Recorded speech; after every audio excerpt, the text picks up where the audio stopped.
Okay, so here we go. So far we've created a few layers. One for our avatar over here, one for the text at the top here, rules for netiquette, and one for our background. And having those layers separate allows us to edit those layers. So for example, if I click on my background layer, I can go and I think that color is a little bit too bright, so I'm going to change the blue a bit. I click on my gradient tool, and all I do is I can regradient it. So that gives me a lot of power. I can select different layers and do different things to each layer. So what I now need, I'm going to, and by the way, let's say we take our avatar and put it beneath the background. It's disappeared. And the reason is it's underneath the background. So you hit the background first and you can't see what's behind it. So I just need to raise my avatar up to put it back. Now what I'm going to do is I'm going to have some buttons, 1, 2, 3, and some text with 3 little tips. So let me get the buttons first.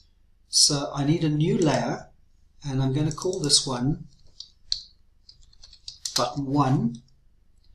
And in that layer, I'm going to go and use my marquee tool.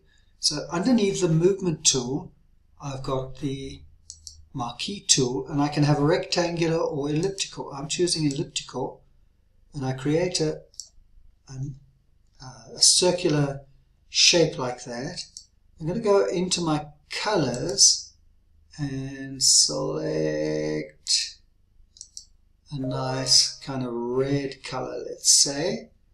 And if I go to the gradient tool and I choose the paint bucket and I click it in there, you'll notice that it's now inside that marquee. So the marquee, that circular marquee, the dotted lines there, selected an area in the background, in the layer.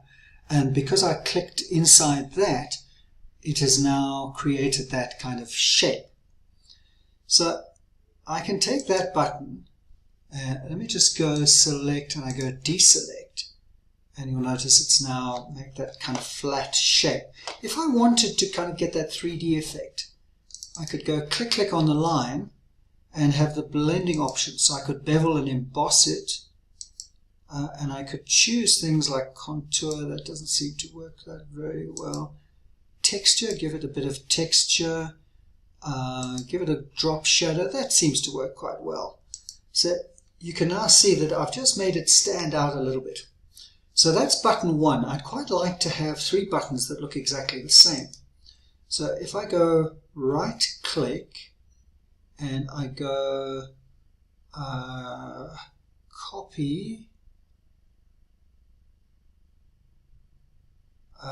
can I copy the layer? I can copy the layer style.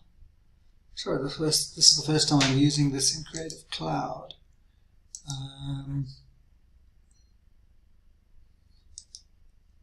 Okay, well, let's try Control C and Control V. And I've now got one that says button 1, so button 2. So that works. I can take button 2 now, and I go Control C to copy and Control V to paste. And if I just use my movement tool, you can see that I've got 3 buttons here. So I'm going to call that one button 3. Do I have to have the same colors? No, I could make them 3 different colors. So button 1 is red. Button 2, I could go and make that sort of an electric green color. And then when I take my paint bucket, it makes that a different color. And then I could go into my button 3 layer, go to my foreground color, and go and select kind of dark blue color. And go and click on that one. And if I just take my movement tools into the right layer, you'll notice I've got these little things that keep them. So if I want that one there, say, I go into button 2, and I put that one there, and that one there. And you'll notice it automatically took me into the right layers. So I've got 3 little buttons here. Now I want 1, 2, 3 here. So I want text for each button. So I go to button 1, I go click on text, and I just click inside there.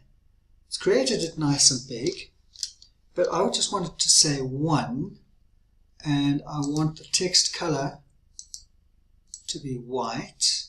Oops, I need to select it and then go and make the text color white. And with my mouse I can just kind of position it inside that button, and you'll notice it's put a little 1 there. Again, I can go on the line and I can just go and bevel and emboss and give it a drop shadow if I want to. And I've got a nice little 1 there. Now I could select that, Control C, Control V, and if I click on that I make it 2, and I don't know where that's gone in the layers, but let me just move that in here. Let me just hide some of these. You can see it can get quite tricky to navigate. There's my text 2, and you'll notice it's kind of got behind the button. So it's hiding behind the button. So I need to move it forward. So I need to go and click. I am looking. You see that text 2 is behind button 2. I just got to move it above and it appears, and I can kind of position it accurately. And button 2, I can go Control C, Control V on my keyboard. Just go and click here, turn that into a 3, and then I can go and I can position that. Again, it's gone behind. So I just need to go and take it above button 3 in the layer.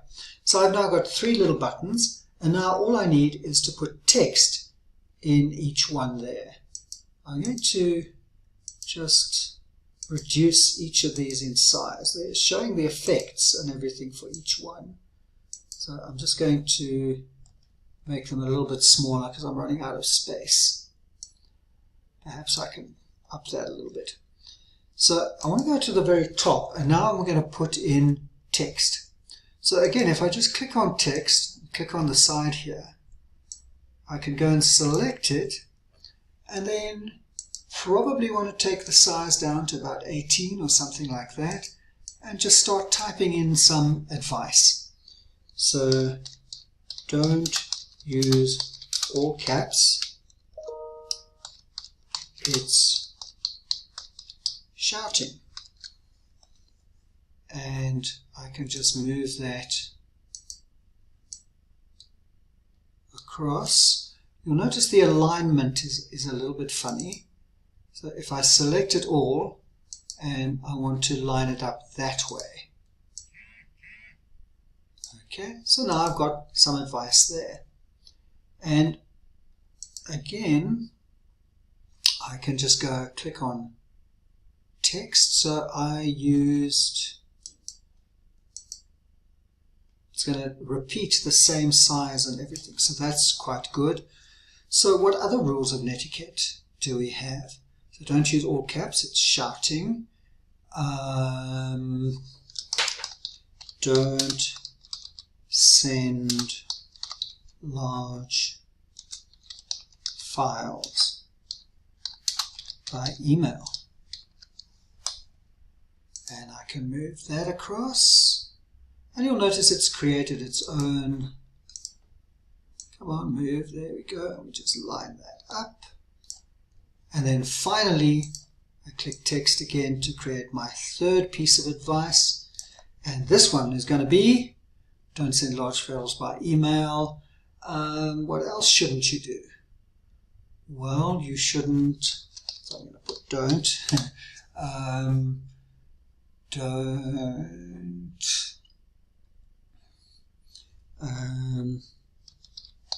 expect a reply outside of working hours. And you'll notice that's gone way across, so I would have to just go and do something like that.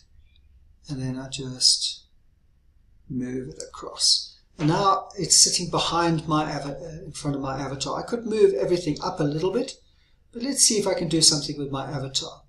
So I need to find the avatar layer. I go and click on that.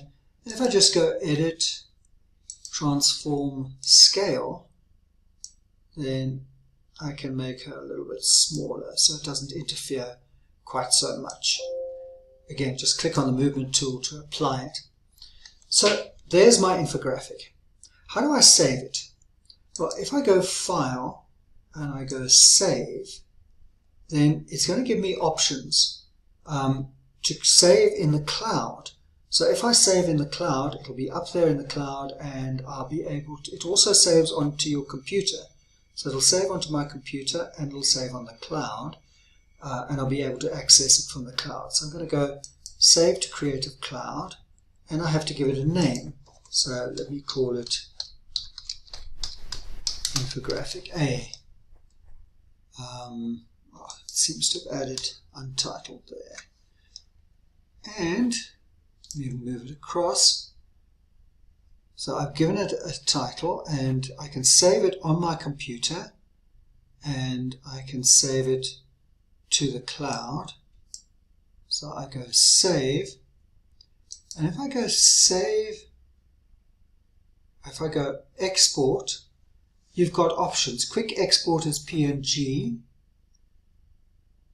Okay, so that exports it as a PNG format. So if I click Quick Export as PNG, then it's going to send me to a folder. I'm going to click on my Downloads folder and just go Save it, and it saves as a PNG. So you can choose to do it that way as well. And there you have it. I think quite a nice little infographic, which would certainly tells people what not to do. Maybe I should have a few more telling you what to do.